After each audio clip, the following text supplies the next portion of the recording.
Vous écoutez le podcast à Carl.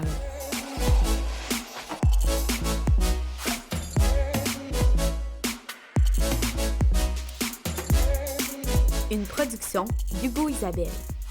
Bonjour à tous et bienvenue au podcast à Carl. Aujourd'hui, je reçois un de mes meilleurs amis de tous les temps, quelqu'un qui m'impressionne beaucoup, qui réussit à se démarquer dans un domaine très compétitif et avec qui j'ai de super bonnes conversations, et j'ai nommé Maître Alexandre Lacasse, avocat et fiscaliste chez PNPT Inc. C'est un plaisir pour moi de pouvoir jaser avec toi. Je suis très content que tu sois sur mon podcast. Merci d'avoir accepté l'invitation. Ça fait plaisir. Good, donc on commence par le commencement.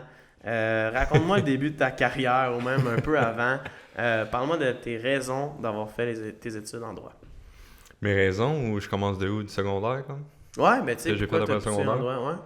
Dans le fond, après le secondaire, on était ensemble, on était dans le golf. Les deux, on voulait percer là-dedans. Je pense que c'était notre rêve de jouer dans le PG. Ça, Ouais. c'est... ça n'a pas fini de même. Pas, Non. Ah oui. Fait que là, après ça, moi, je suis allé au cégep. J'ai juste fait un mois. Mm-hmm. Je me suis rendu compte que j'étais pas motivé. Puis, tu sais, à cet âge-là, 18-19 ans, là, tu sais pas quoi faire dans la vie. Donc, j'ai fait un mois.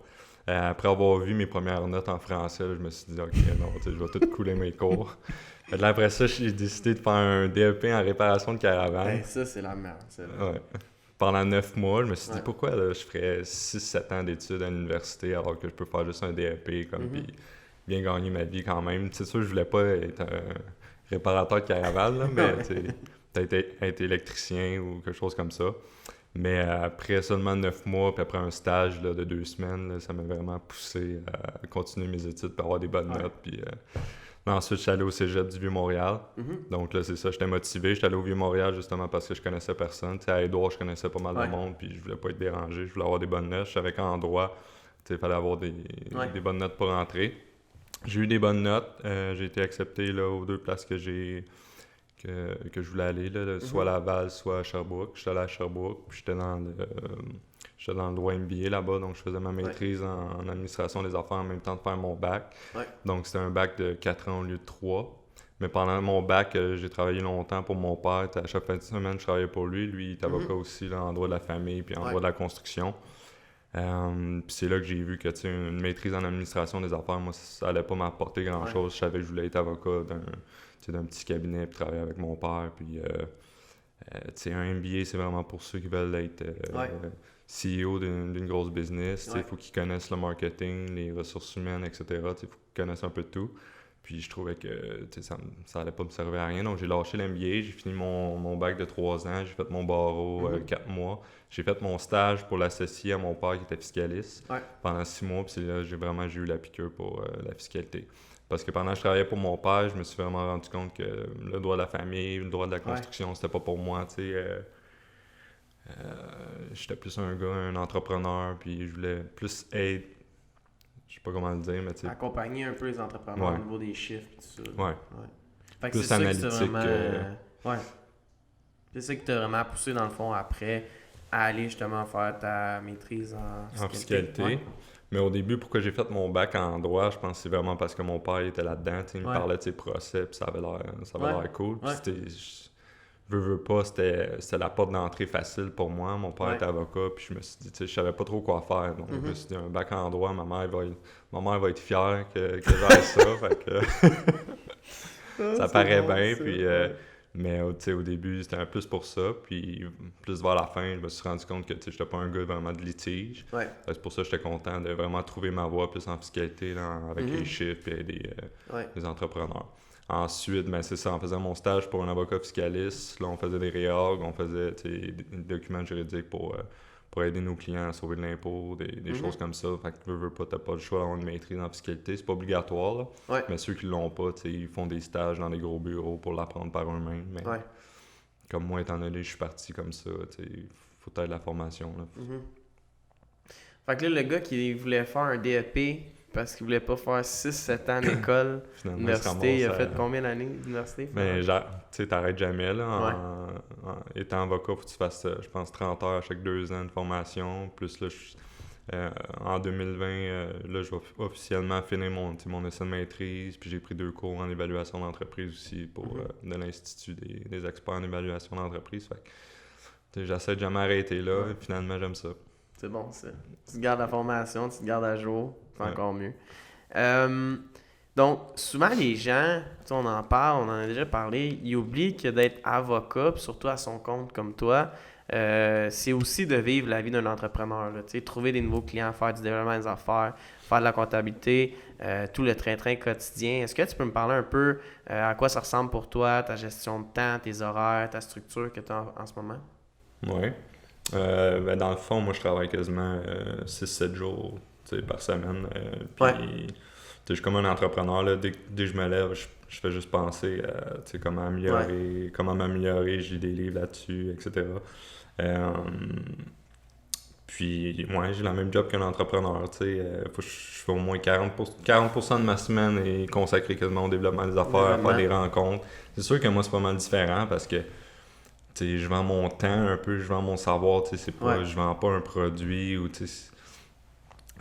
c'est bien plus compliqué d'être un entrepreneur que je trouve que faire ma job. Là, Un entrepreneur, ça a plein d'employés à gérer, etc. Ça a une chaîne de production. C'est plus ça, moi, que je vois que c'est un entrepreneur. Moi, je vends mon temps. Je peux être tout seul, puis je peux avoir un bon revenu. Puis, pour ça, c'est différent, mais j'ai toujours le challenge. Est-ce que je vais être capable de survivre la semaine prochaine s'il arrive une crise économique? Est-ce que je vais avoir autant de clients? On ne sait jamais ce qui peut arriver. Là, donc, toujours développer, comme tu dis. C'est ça. Exact. Même au niveau, comme on disait, comptabilité et tout, je veux dire, c'est quasiment c'est toi qui facture tes clients, c'est toi qui dois faire le suivi de ça, c'est toi qui fais ta tenue de livre, tes dépenses, tes choses. Je veux dire, c'est le fun de voir ça, puis le monde oublie aussi souvent ce côté-là. Marketing aussi. Ouais, qu'est-ce qui est marketing puis branding de la personne. C'est ça, pas le choix. Excellent. On parle beaucoup, on a souvent des conversations au niveau de livres, de audiobooks. T'es quand même pas un grand fan de lecture parce que tu écoutes pas mal tout, je pense, au niveau audiobook, mais peux-tu me dire c'est quoi les 5 meilleurs livres que tu as lus récemment? Les 5 meilleurs, je n'aurais pas 5 comme ça, là, mais... J'ai Ryan Serhant, le courtier que tu connais bien. Son livre qu'il a écrit est super bon. J'ai Grant Cardone, 10X Rules, qui est super bon aussi. J'ai le livre aussi de Jordan Belfort sur la vente. Moi, comment je fonctionne, c'est vraiment, je lis les résumés sur Blinkist. Si je l'aime, j'achète l'audiobook, là, je l'écoute. Puis si vraiment j'ai vraiment capoté sur le livre, là, je vais l'acheter. Ça marche comment, Blinkist? C'est intéressant, honnêtement. Blinkist, c'est que c'est du monde qui font des résumés de livres. C'est à peu près, ils font 8 pages qui résument le livre au complet. Fait qu'avec ça, t'as une bonne idée si ça va être bon ou non. Je te dirais, pendant un an, là, j'ai vraiment commencé à lire des livres plus sur le développement personnel. Mais là, depuis une couple de mois, après en avoir lu une dizaine, là, tu te rends compte, c'est un peu tout le temps la même chose. T'essaies de trouver un peu la recette secrète du succès, là, mais ça n'existe pas. C'est juste, il faut que tu travailles fort. Fait que là, tu allais un petit peu plus dans les livres de vente. Un peu plus dans les livres de vente, mais un peu plus dans les livres pour m'améliorer dans mon travail, en évaluation d'entreprise, en fiscalité. Maintenant, je lis plus ça que... Tu les trouves autant en audiobook et tous ces livres-là? Non, je les trouve pas en audiobook, mais... Cool. J'aime ça. Moi, j'ai pas lu celui de Jordan Belfort encore. J'ai lu Ryan. J'ai pas lu encore celui de Grant Cardone non plus, mais je l'ai commencé. Peut-être pendant le temps des fêtes. Moi, j'ai lu 2 fois. Là, Ah ouais, pour vrai? Ok. Peut-être pendant le temps des fêtes, je vais me donner ça comme objectif. Tout récemment, tu as créé PNTT. C'est un cabinet multidisciplinaire spécialisé en transfert d'entreprise. Est-ce que tu peux me parler un peu plus de ta nouvelle entreprise? C'est ton 2 minutes. Pitch-moi ta business. Pitch-moi ma business. Dans le fond, quand j'ai commencé, j'étais plutôt généraliste en fiscalité. Puis je me faisais un peu shooter n'importe quel dossier en fiscalité pour des réocs ou au niveau international, au niveau du droit américain, etc. Puis, c'est dur vendre tes services quand t'es pas spécialisé. Puis moi, tous les dossiers que j'ai fait en transfert d'entreprise, j'adorais vraiment ça. Cool. J'ai vraiment décidé de me spécialiser juste en transfert d'entreprise. Puis Puis c'est ça, tu sais, je suis avocat, donc je fais tout le juridique. Je suis fiscaliste également, donc je peux aider les clients à sauver de l'impôt, tout faire la structure fiscale. Puis j'ai des cours en évaluation d'entreprise. Donc quand j'ai un acheteur qui vient me voir, tu sais, il veut savoir l'entreprise qu'il achète, combien qu'elle vaut, ou même s'il veut vendre son entreprise, il veut savoir combien ça vaut. Donc c'est pertinent. Donc j'ai comme 3 facettes que je peux aider les clients. Il n'est pas obligé d'aller chercher 3 services. Puis ça, je trouve qu'ils ont besoin de tout ça sur... tu sais, dans le marché, tu sais, il y a de la place pour une compagnie comme ça, pour une business comme ça qui va justement aider ces gens-là qui souvent sont un peu démunis, ils ne savent pas trop à qui où se pitcher. Où se pitcher. Là, ils demandent ça souvent à leur comptable, tu sais, que lui, tu sais, oui, il est comptable, mais tu sais, il connaît pas le juridique, il connaît pas le fiscal souvent, l'évaluation d'entreprise, puis tu sais, des fois, c'est peut-être pas les meilleurs conseils, là. Fait que c'est comme vraiment quand même un clé en main pour les entreprises qui veulent vendre ou qui veulent acheter l'entreprise. Très intéressant. Il y a plus de gens qu'on pense qui auraient besoin justement de quelqu'un dans ce style-là pour accompagner dans la vente ou le transfert d'entreprise. Tu peux-tu me dire c'est quoi le plus gros rôle que tu joues pour ces personnes-là? Mais le plus gros rôle, je pense, c'est vraiment, étant donné que je suis avocat, fiscaliste, puis j'ai des cours en évaluation, j'ai vraiment une vision globale du dossier. Quand je fais un contrat, j'ai la notion de fiscal en arrière, j'ai aussi la notion de l'évaluation. Je comprends quand le comptable m'envoie les états financiers, etc. Donc, je pense que le client, au final, il me paye les mêmes heures que... Il paye moins cher, là, parce que moi, il me paye à l'heure, alors que il faudrait qu'il paye peut-être 3 personnes chacun pour l'aider. Donc, c'est beaucoup plus rapide. Là, sinon, il pourrait faire affaire avec un avocat, que lui, ensuite, il fait affaire avec un fiscaliste, puis le fiscaliste fait affaire avec un évaluateur d'entreprise. Donc là, ces 3 personnes-là, il faut qu'ils se parlent. Puis souvent, c'est beaucoup plus long. Ils n'ont pas le même horaire. Ils n'ont peut-être pas le même mindset, ils n'ont peut-être pas la même vision. Ils ne sont pas à la même place. Donc, c'est sûr que moi, mes dossiers, quand même, j'ai fait rapidement. Puis je pense que c'est ça que mes clients aiment. Puis t'es gères de A à Z. Ouais. Fait que c'est quand même intéressant pour... J'ai gère de A à Z, mais c'est sûr, j'ai des collaborateurs. J'ai un banquier aussi qui m'aide. J'ai plein de collaborateurs banquiers qui m'aident au niveau du financement. J'ai des personnes, des courtiers hypothécaires, j'ai des courtiers immobiliers commerciaux qui aident à vendre des entreprises. Je peux pas tout faire moi. Non, c'est certain. À moi seul, mais au moins ça enlève quand même 2 autres personnes. Une couple d'intermédiaires. Ouais. Mais c'est un domaine, tu sais, je pense qu'on connaît pas tant. Je veux dire, peut-être parce que moi je suis jeune de mon côté, mais je veux dire, c'est pas la première chose que le monde va penser. Surtout quand ils startent une business parce qu'ils pensent pas à quand ils vont la vendre ou quoi que ce soit. Mais c'est quand même un domaine qui est assez compétitif. On en parlait justement, il y en a beaucoup qui sont dans ce milieu-là, dans le domaine du transfert d'entreprise. Souvent aussi, les gens vont peut-être faire affaire avec des gens qui sont plus vieux, plus expérimentés ou des plus gros cabinets. Comment toi, tu te fais pour te démarquer? On a parlé que tu offres les 3 services, mais comment tu fais pour te démarquer à ce côté-là? Comment tu fais pour vendre ton service? C'est sûr, je vais me chercher beaucoup de collaborateurs qui... c'est sûr, c'est plus facile de vendre mes services quand c'est quelqu'un d'autre qui me donne en référence, qui me dit, lui, il est excellent, etc. J'ai un gars en marketing longtemps qui me dit, l'expérience, faut pas trop que tu te fies là-dessus. L'expérience, c'est important, mais le client, au final, il sait pas trop ce que tu fais. Là. Si tu y parles et tu réponds à son besoin, il va faire affaire avec toi, même si tu as 5 ans d'expérience, alors que l'autre en a 20. Fait que, au début, c'est ça un peu qui me stoppait justement de commencer ça, puis je me disais, est-ce que les clients vont venir avec moi même si j'ai un peu moins d'expérience, alors que ils pourraient aller avec une personne qui en a 25-30 qui a fait, je sais pas, une centaine de transferts, mais je me suis rendu compte que c'est plus la personnalité que t'as, puis comment tu leur parles, si le fit il est là, puis ça marche. Donc c'est de vendre toi-même, de vendre ta personne qui t'es. Puis pour vrai, il y a personne qui me demande mon expérience quasiment. Il y a personne qui me demande mon âge. Je pense que si tu es bien capable de communiquer tes services, puis tu es capable justement de répondre à leurs besoins, ils vont faire affaire avec toi. Tant mieux. Je pense que c'est la bonne façon de voir les choses. Puis ensuite de ça, les gens, ils trustent la personne avec qui ça fit aussi, justement. Puis si tu le rencontres, puis il aime ça, tant mieux. Donc, ça, c'est cool. Tu sais, au niveau des avocats, des fois, ça peut être pas tabou ou même souvent oublié pour les entrepreneurs. Tu sais, les entrepreneurs qui veulent se lancer en affaires, les entrepreneurs qui commencent, ils oublient que d'avoir un avocat à leur côté, ça peut être quand même très important. Dis-moi, c'est quoi tu conseillerais à ces gens-là, soit qui se lancent en affaires, soit qui sont dans les premières années? Qu'est-ce qu'un avocat peut venir apporter à ces gens-là? Mais c'est sûr, ça dépend de leur situation. C'est sûr, moi, je leur conseillerais de faire affaire avec un avocat s'ils s'associent avec quelqu'un.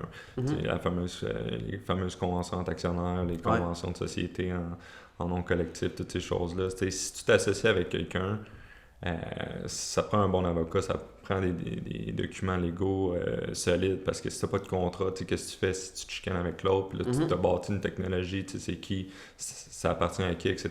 Donc, c'est super important. Mais dans certaines circonstances, si tu es tout seul puis tu te pars en business, c'est sûr que c'est super important d'avoir un avocat dans ton équipe. Mais moi, je conseillerais, mets plus d'argent sur, mettons, le marketing pour vraiment faire en sorte que ta business marche. Parce que des fois, j'ai des clients qui viennent me voir, ils font 100 000 à peu près de chiffre d'affaires, puis là, ils veulent une grosse planif, une grosse réorganisation fiscale. Puis ces gens-là, qu'est-ce qu'ils devraient faire? C'est juste s'arranger pour que leur business marche mieux avec justement du marketing, avec des coachs d'affaires, etc. Puis, mais je veux dire, c'est le fun d'entendre parce que justement, c'est ça, le monde, ça peut être un peu tabou. Parce que tu le dis, là, tu vas pas prendre n'importe qui comme client. Puis je veux dire, tu vas prendre ceux qui tu as vraiment besoin des conseillers, puis comme justement, tu conseilles de peut-être mettre plus de temps en marketing ou en autre chose avant de vraiment avoir besoin, mais justement, c'est quand même intéressant pour ceux qui se lancent en affaires ensemble, comme tu dis, au niveau de la convention entre actionnaires et tout. Fait que, puis je pense que c'est quand même bon aussi, simplement, ça peut agir à titre de conseiller aussi des fois, là, comme avoir quelqu'un qui... Ben c'est ça, moi je me vois pas comme une dépense, je me vois plus comme un investissement souvent, puis c'est ça que je dis à mes clients, parce que tu viens me voir, puis l'objectif un peu c'est de sauver des dépenses, et de sauver de l'impôt, etc. Puis moi j'ai un réseau aussi d'entrepreneurs, si tu viens me voir, puis tu as besoin d'un contact, souvent je vais en avoir un tout de suite, puis je vais t'économiser du temps, puis si c'est moi qui te réfère, ça paraît mieux, puis tu vas avoir un fit tout de suite, là, donc au final... c'est gagnant là-dedans. C'est ça. Ouais. C'est quoi que tu aimes le plus de ta job? Ce que j'aime le plus, moi, c'est vraiment de connaître les entrepreneurs, voir les entrepreneurs inspirants. C'est eux autres qui construisent le pays, puis c'est grâce à eux si on peut manger, si on a une bonne économie. Les PME, c'est 98% de notre économie, là, les entreprises, les petites entreprises, là. Donc, c'est énorme. Puis, ce que j'aime le plus, c'est sûr, dans le cadre de transfert d'entreprise, c'est que tu as l'acheteur, que lui, il est super motivé à acquérir une nouvelle entreprise. Lui, il voit son avenir. Il est plus jeune, puis il veut bâtir. Puis là, tu as le cédant, plus que lui, il veut transférer. Lui, il est tanné, il veut juste passer ses étés en Floride. Fait que toi, t'aides un peu ces deux personnes-là à accomplir un peu leur rêve. Puis, t'es un peu dans le centre de l'action. Si ça se fait, c'est en partie grâce à toi. C'est beaucoup grâce à ces deux personnes-là, mais c'est en partie grâce à toi. Donc, c'est ça que j'aime le plus. Ah, ça doit être quand même motivant de voir ça tous les jours. Puis, comme tu l'as dit, de vivre, pas de vivre, là, mais de croiser autant d'entrepreneurs aussi à succès. Parce qu'à un certain point, si la personne est pour vendre son entreprise, d'après moi, c'est parce qu'elle a fonctionné, c'est quelqu'un qui est intéressé. Fait que, puis, on a parlé aussi que tu lisais beaucoup de livres. Dis-moi donc, rapidement, comme qu'est-ce que tu es capable de voir dans chacune de ces personnes-là qui ont réussi? Tu sais, qu'est-ce que tu es capable de chercher dans les qualités de tous ces gens-là? Qu'est-ce qui font qu'eux autres ils ont réussi? Quand tu dans les livres?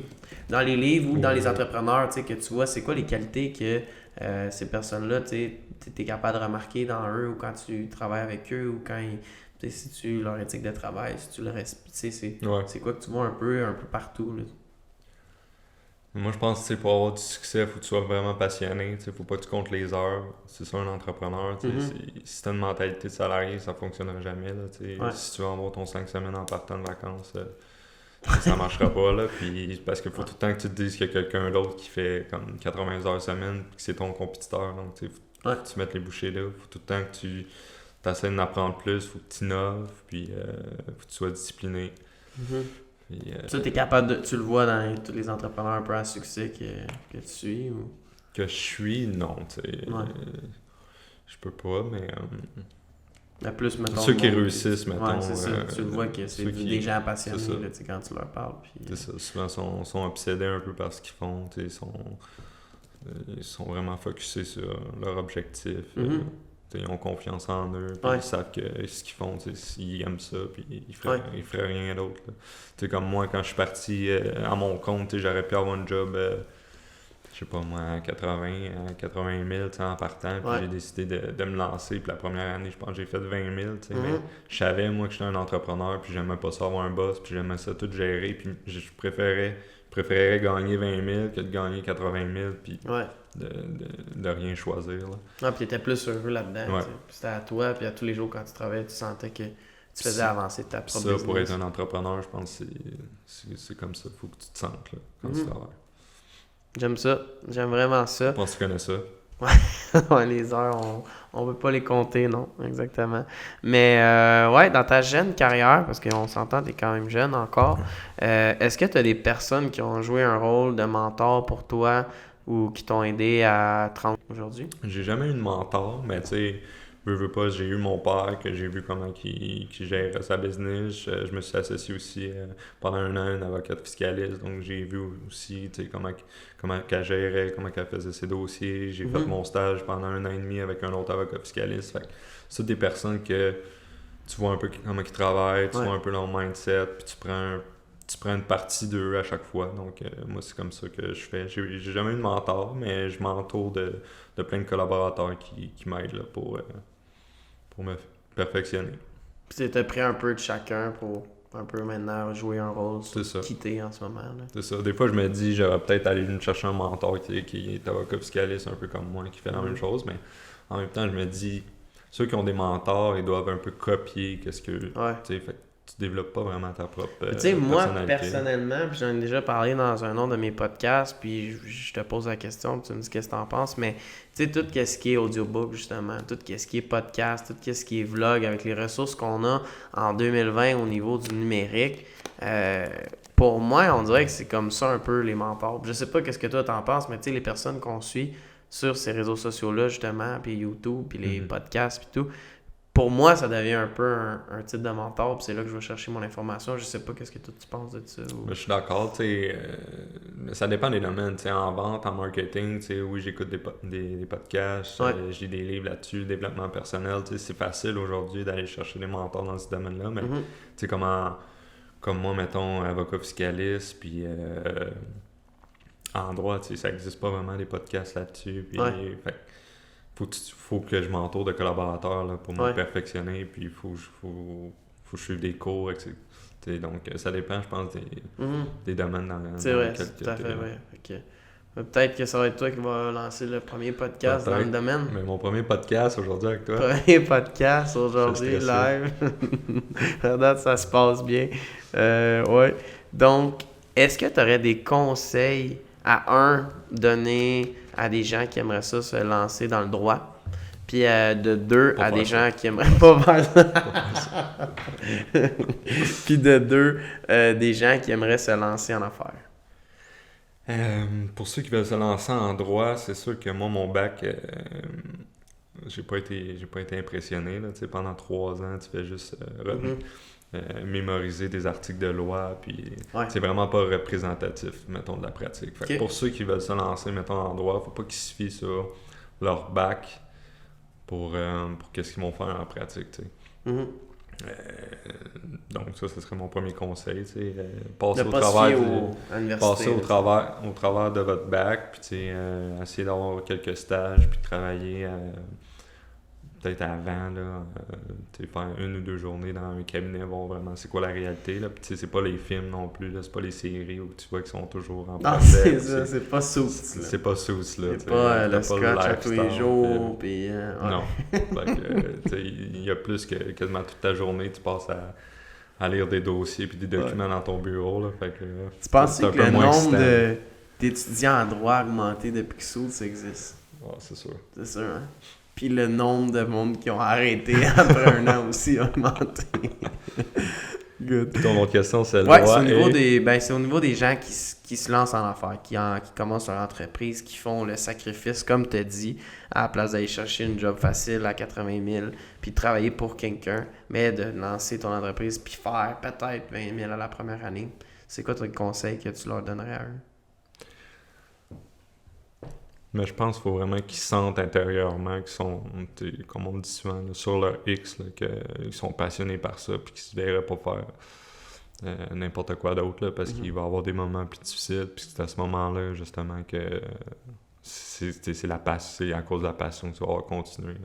Il faut vraiment que tu adores ce que tu fais, là, puis que tu sois passionné. Si ça, tu l'as pas, tu vas commencer à compter les heures, puis tu vas commencer à te comparer à d'autres personnes qui sont salariées, puis c'est là que t'es mort. C'est là que t'es mort, puis c'est normal de pas avoir tes fins de semaine, puis...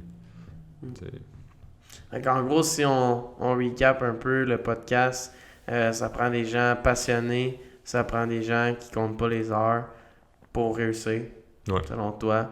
Puis si on veut te suivre sur les réseaux sociaux, je sais que t'es pas très 100% réseaux sociaux, puis c'est pas un domaine qui l'est non plus, donc t'as pas vraiment besoin, mais on peut aller te suivre sur LinkedIn, on peut être ajouté sur LinkedIn, Maître Alexandre Lacasse. Je pense que c'est juste Alexandre Lacasse. Juste Alexandre Lacasse. Ouais. Tu devrais l'ajouter, le Maître, moi je l'aime, c'est important, j'aime ça le dire, j'aime ça le... Moi, je suis fier. Chaque fois que je le dis, je suis fier de toi, je suis fier de ton parcours. On se connaît depuis vraiment longtemps, comme tu l'as dit, en secondaire. Je suis vraiment content, je suis vraiment chanceux de t'avoir dans ma vie, de pouvoir t'appeler pour n'importe quelle question qui a rapport au droit, pas rapport au droit, que tu peux m'aider, que tu peux pas m'aider, tu réponds tout le temps. Je l'apprécie, puis je suis vraiment content qu'on ait fait ce podcast-là ensemble. Ça a bien été. Je te dis merci. Ça a bien été. On était sérieux. Ouais, on était capable d'être sérieux pendant 30 minutes. Donc, merci beaucoup, Buddy, puis on s'en parle. Yes, merci.